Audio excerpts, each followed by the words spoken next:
I want to thank you for your time this morning, and I also want to thank President Obama for the trust he has placed in me by nominating me to serve as Attorney General of the United States.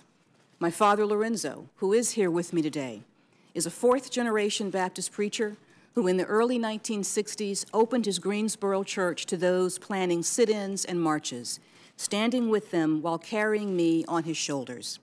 He has always matched his principles with his actions, encouraging me to think for myself, but reminding me that we all gain the most when we act in service to others.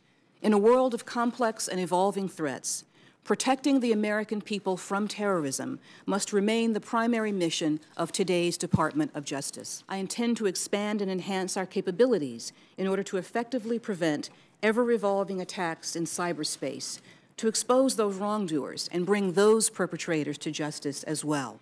Few things have pained me more than the recent reports of tension and division between law enforcement and the communities we serve. In my career, I have seen this relationship flourish. I have seen law enforcement forge unbreakable bonds with community residents, and I have seen violence-ravaged communities come together to honor officers who have risked all to protect them. And as Attorney General, I will draw all voices into this important discussion. I believe in the promise of America because I have lived the promise of America. For Senator Schumer's benefit, let me just stipulate, you're not Eric Holder, are you? No, I'm not, sir. You wouldn't consider yourself to be a political arm of the White House as Attorney General, would you?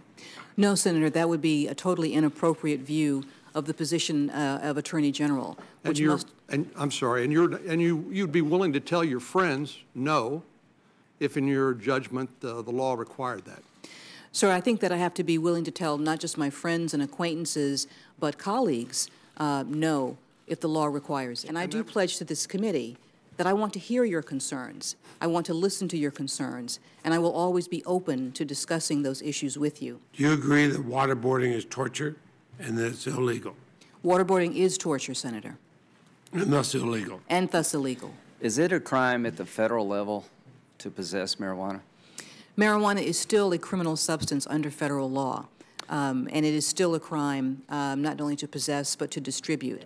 With respect to the marijuana enforcement laws, it is still the policy of the administration, and certainly would be my policy, if confirmed as Attorney General, to continue enforcing the marijuana laws, particularly with respect to the money laundering aspect of it. What's the legal difference between a ban on same-sex marriage being unconstitutional, but a ban on polygamy being constitutional? Could you try to articulate how one could be banned under the Constitution and the other not? Well, Senator, I have not been involved in the argument or analysis of the cases that have gone before the Supreme Court. So, and I'm not comfortable undertaking legal analysis without having had the ability to undertake a review of the relevant facts and the precedent there. So I certainly would not be able to provide you with that analysis at this point in time, but I look forward to continuing the discussions with you.